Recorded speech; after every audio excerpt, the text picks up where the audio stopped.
Et salut à tous les amis, j'espère que ça va bien. Aujourd'hui on se retrouve pour parler d'un film d'action indonésien qui s'appelle Wira. Alors, Wira bien, qui Wira le dernier.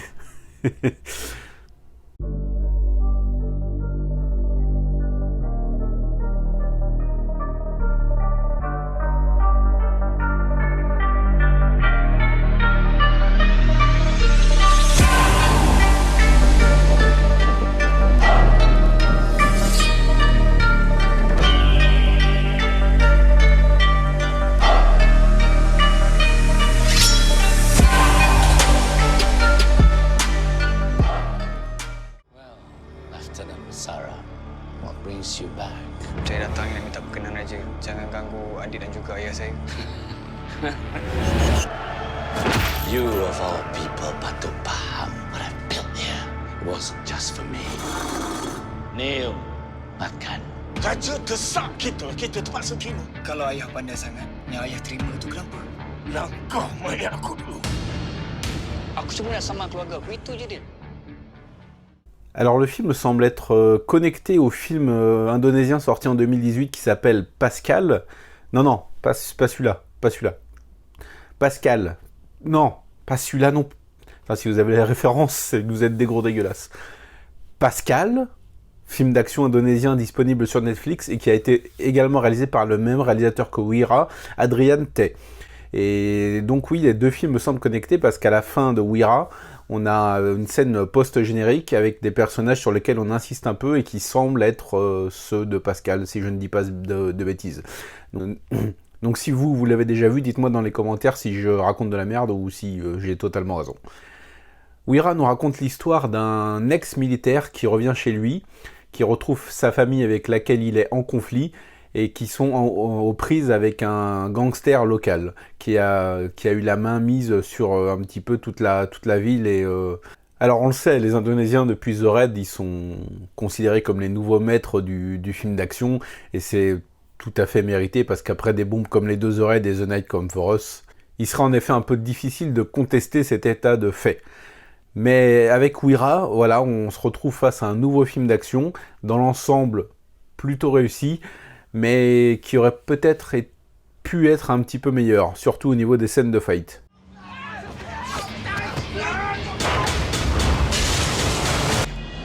Bukan kita nak cancel game ni. Aku rasa kita tak payah fight pun. Konon nak bela negara. Family sendiri pun tak terbela. Habis tu aku tengah buat apa sekarang ni, Dil? Ni kau panggil bela?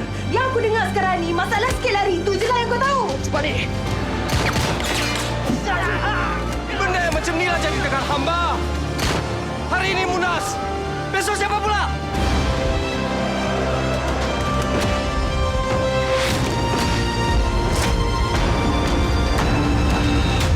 Kau tak layak pegang barang bapakku.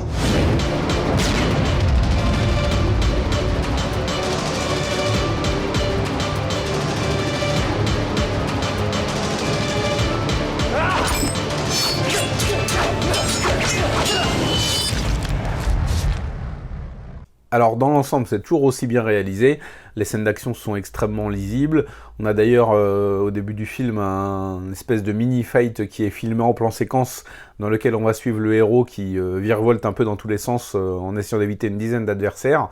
Alors il les esquive seulement, il les pousse, il se frappe, il n'y a pas de baston proprement dit. C'est un petit peu décevant sur le coup, mais le film se rattrape, notamment dans sa dernière partie niveau fight. C'est un film que j'ai trouvé plutôt globalement sympa, aussi bien dans les scènes d'action, comme je l'ai dit, qui sont plutôt qualitatives, et ce surtout dans le dernier et ce surtout dans la dernière partie du film, dans le climax, mais aussi dans la relation qu'a le héros avec sa sœur et son père, qui est en conflit. Ils sont en conflit donc, et voilà, la sœur reproche au frère d'être parti, le père endeuillé pleure la mort de sa femme, et voilà, le fils revient à la maison après une longue absence, et ça crée des tensions.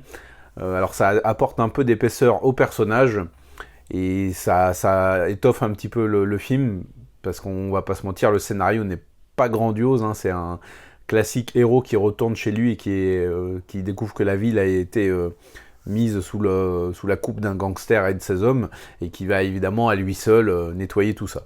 A noter qu'au casting, on retrouve Yayan Ruhian, qu'on avait pu voir dans les 2 The Raid, toujours aussi charismatique et toujours excellent artiste martial. Il a un bon combat final d'une petite dizaine de minutes à la fin. Il est toujours aussi doué, toujours aussi impressionnant, et je veux voir ce mec dans plein de films d'action, parce qu'il est vraiment extrêmement impressionnant, malgré son petit gabarit, entre guillemets. Hein. Il est vraiment ultra puissant et ultra charismatique.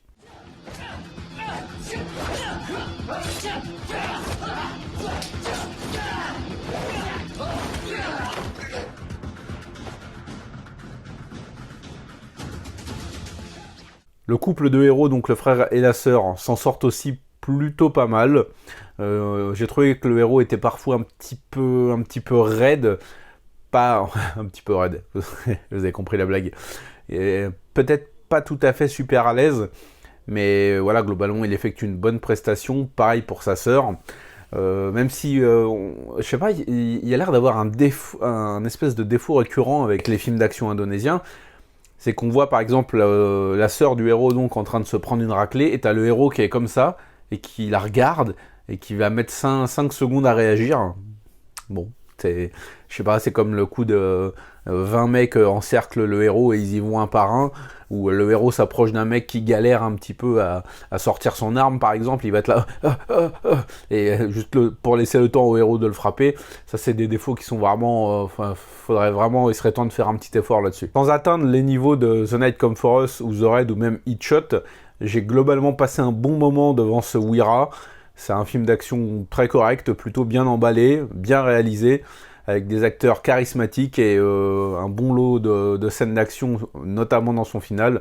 Donc si vous êtes amateur du genre, je pense que vous pouvez vous lancer sans trop de risques. Ne vous attendez pas à un monument, juste de quoi passer 1h40 tout à fait satisfaisante. Voilà les amis, si vous avez déjà vu Weira, je vous invite à me laisser un petit commentaire pour me dire ce que vous en avez pensé. On se retrouve très prochainement pour parler de cinéma asiatique, parce que vous savez que ça déchire. Ciao.